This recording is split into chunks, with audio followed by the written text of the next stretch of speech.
Nagpositibo sa histamine fish poisoning ang tulingang kinain ng ilang residente sa Cadiz City na nagsanhi ng kanilang pagkahilo at paninikip ng dibdib. Ayon sa City Health Office, posible ang pagkaka-food poison ng mga ito sa nasabing isda lalo't likas na may bakteryang nakakalaso ng tulingan kapag hindi ito properly handled.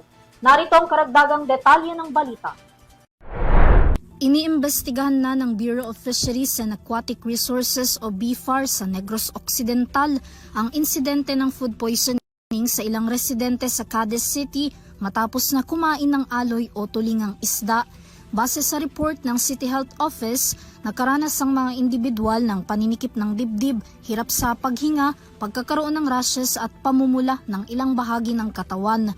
Batay sa inilabas na preliminary report ng investigasyon, ang nasabing sintomas ng mga ito ay positibo sa histamine fish poisoning na karaniwan sa mga scombroid fish na may likas na histidine o toxins. Ang mga uri ng scombroid species kasama na ang tulingan ay mataas sa enzyme histidine decarboxylase na kapag hindi maayos o hindi nailagay kaagad sa cold chain na dapat ay may 0 degrees Celsius icing o tamang temperatura, pagkatapos mahuli sa mga karagatan ay nagko-convert ito sa pinakamataas na antas ng histamine. Kaya't kahit nahugasan pa ang isda, pakuluin at lutuing mabuti ay hindi na nawawala ang bakterya na nakakalason sa sinumang makakakain ito. Sa inilabas na pahayag ng lokal na pamahalaan ng Cadiz, lumabas sa investigasyon na orihinal dapat na ibebenta sa mga dried fish producers ang mga isda, ngunit kalaunan ay ipinagbili ito ng sariwa sa wet market.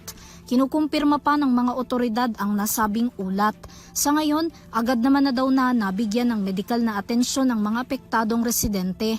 Nakatutok na rin daw ang City Health Office, City Agriculture Office at iba pang kinauukulang ahensya para matukoy ang direktang pinanggalingan ng nakaing mga isda.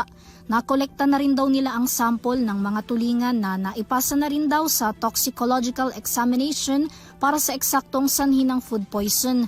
Samantala, nagpaalala naman ang city government ng Cadiz sa lahat ng mga vendors gayon din sa publiko na laging tiyaking ligtas ang kanilang mga ibinebenta at kinakain. Para sa EuroTV News, Vanessa Cleofas, sumasaludo sa bawat Pilipino.